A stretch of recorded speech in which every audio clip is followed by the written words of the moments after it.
What's going on, guys? Welcome back to another video. I'm really excited for this one. I think it's going to be super helpful. I know a lot of you guys really enjoyed my breeding video that came out yesterday. If you haven't checked that out, please do. Also, I know this video is going up a little late, so I appreciate y'all if you're watching it after it goes up pretty soon.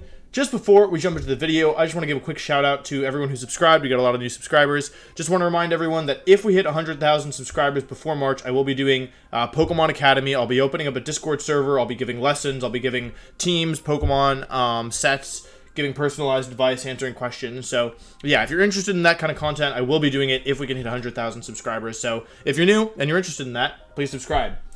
Anyway, before we jump into this, I just want to give a quick shout out to my friend Jive Time. This whole team is his idea. I did not create this myself. I'm not that big brained, and so I just want to give a quick shout out to him. Great guy, really good friend. Yeah. So I'm just pulling up my notes here. Sorry, I should have done this earlier. But okay, cool. Let's just jump into it. So what's this video about? Basically, if you are a Pokemon player, you need more than one team, right? Everyone has, like, someone like me, right? I play VGC competitively. I play singles for fun in Draft League. I have my in-game team, and then if I want to do Battle Tower, I need a team for that, right? Those are 4 different teams. So Jive Time has figured out what he thinks is the most optimal team for playing through the game. And you know what? I actually have to agree. I think we made a couple changes. I gave some input, but overall, I think this team is like almost perfect. So you can take a lot of the concepts. You don't have to use the exact Pokemon, but the concepts are really good. So yeah, let's just jump right into it. So the first one is your cover legendary. So this is a good chance to use your cover legendary because you're never going to be able to use it in VGC. You might be able to use it in singles. I don't know. I'm sure. I have Zacian. I think Zacian's the better one. Let me see. Yeah, so basically, Zacian is here primarily for raids. Raids are a big part of the game, and they're very difficult to do 5-star raids on your own. And even with friends. Like, I was playing with Aaron Zhang and Aaron Trailer yesterday. We were doing some raids on a new Pokemon, the Ice Moth, Frostmoth, and we failed literally 2 or 3 times. Like, and we all had Colossal. It was Colossal only. And Frostmoth is 4 times Deep Rock, and both those types very much resist Frostmoth, and we lost twice. It's actually very difficult. Zacian's here for raid. So basically, Zacian has a really good signature ability, and it's a signature move, does double damage to raid Pokemon. So with this in mind, it does a ton of damage to raid Pokemon, and Steel type is good coverage in general, and it also gets an attack boost when it enters the field. So overall, it's a really solid Pokemon. You can also use the Shield Pokemon as well as Zamazenta, which sounds like a Dragon Ball character, but we'll move on.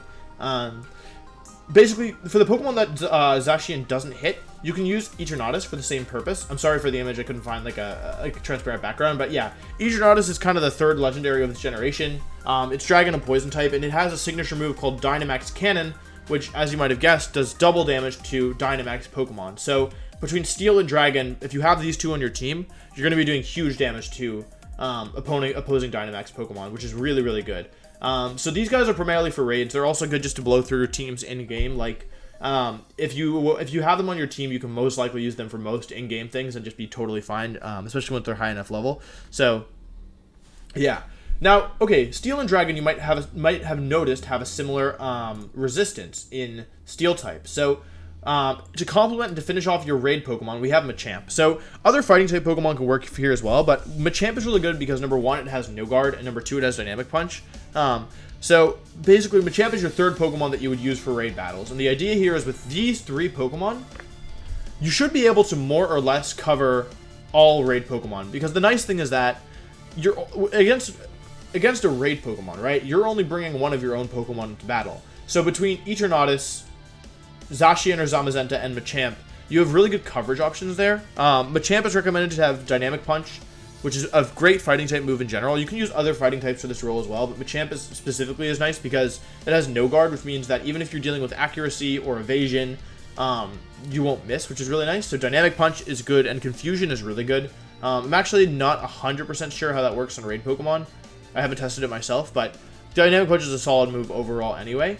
I also really like Machamp because it's slow, so oftentimes I find that using my Dynamax optimally involves, or using the Dynamax optimally in general, involves your Dynamax Pokemon hitting after one of your partners has brought down the opposing Dynamax Pokemon to its like shield, so you can deal 2 shields worth. Because it's pretty easy once you get to a certain point to deal enough damage to knock Dynamax Pokemon down to their shields, but then getting through the shields is a problem. So personally, I like Machamp as a non-legendary Pokemon because if you're raiding with friends, you can have them use a faster Pokemon like Zamazenta and Eternatus, and then Dynamax yourself and go second. So that's a nice thing about Machamp.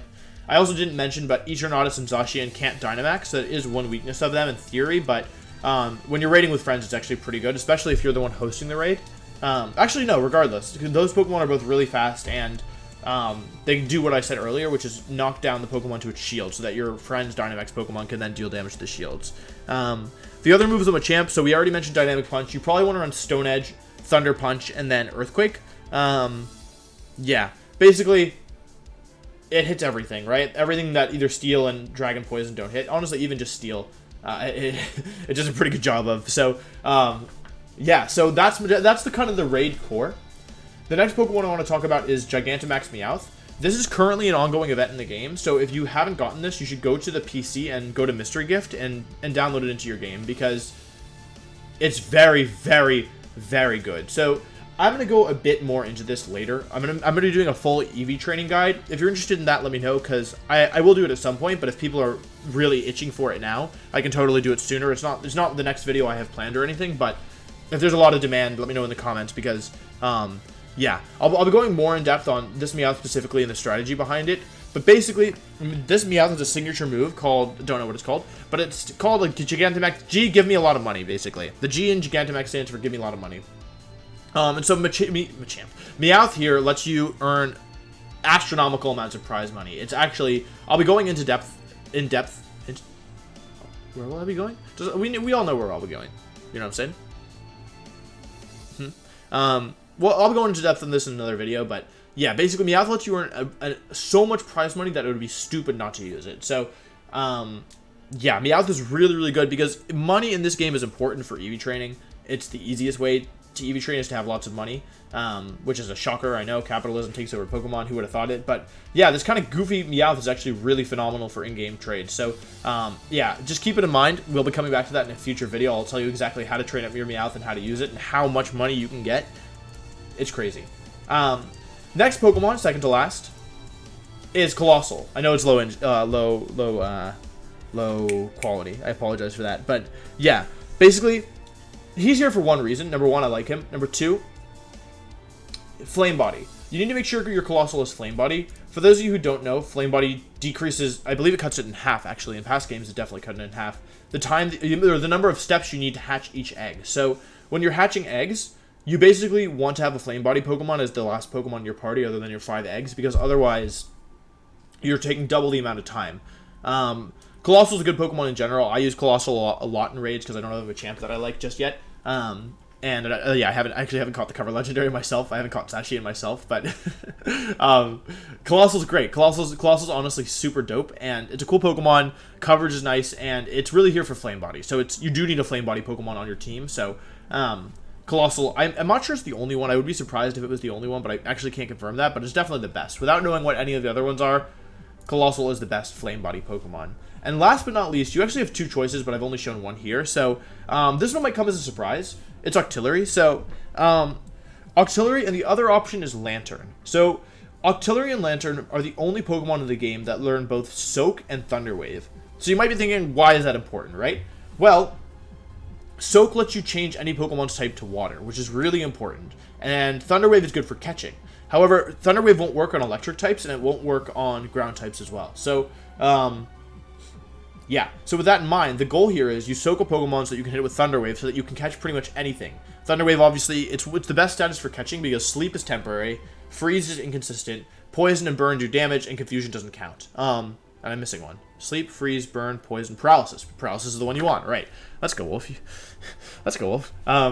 Yeah, so basically, you use Lantern or Octillery as Paralysis bots, but there's more that you can do with that as well. So, earlier we were talking about Zacian, right?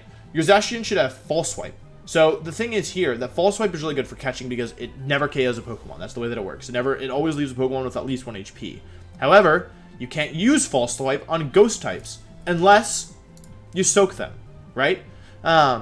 So, yeah, that's the strategy here. Basically, this combined with Zacian, and actually the other thing you can do is, you're going to want to have Hypnosis on Meowth as well, because there are some Pokemon, like Lightning Rod Pokemon, that you just can't soak, or like that you can't Thunder Wave ever. And so if you have Hypnosis on Meowth, at least you have something there, right? You have something in addition. So, yeah, I think I've got everything that I wanted to cover. Jive, I apologize if I missed anything. But yeah, that's the video. So, I think, did I mention that Machamp should have Choice Band, because that's really good. Yeah, but basically that's the video. That's the perfect in-game team. If you found a team that's better than this, let me know. I do feel like both Eternatus and Zacian may be a little redundant, but because of the different type coverage, I feel like it's solid. So originally, actually, Jive had Surfetched over Eternatus because he likes Surfetched better. But yeah, that's the vid. And I think that's all I wanted to say. So if you wanted me to this far, thank you so much for watching. Again, check out the breeding video from yesterday. I think that's going to be super helpful for getting people into competitive. It's so easy to get into competitive Pokemon this gen that like I won. Well, I'll probably talk about this more later, but last year I won over $10,000 from winning nationals, which is in one weekend, right? Which is like a lot of money, right? And if I'd used Meowth, I would have had even more money. It would have made like way more money if I just had Meowth last year. So I feel like if you like Pokemon, if you're somebody who's watching my videos and you like Pokemon enough to watch these videos, think about getting into competitive, right? Because there's the opportunity to travel around the world. There's the opportunity to make money, right? But the real thing is you get to meet a bunch of cool people, and a bunch of not cool people. But hey, who doesn't love that, right? And yeah, it's just like the game itself is incredible. So this is the gen to do it. Honestly, so far this is the best gen to do it. So I would really recommend it. Maybe I'll make a longer video about this at some point. I know the video is kind of over. So if you're still here, thank you. I think that's all I wanted to say. Thank you so much for watching. I really appreciate it. And yeah, I'll see you tomorrow. Tomorrow's video is gonna be good in theory. I have a very ambitious idea, but we will see if I pull it off. So, if I get everything ready in time. So, yeah. Thank you so much for watching. Really appreciate it, and I will see you tomorrow for the next video. Goodbye.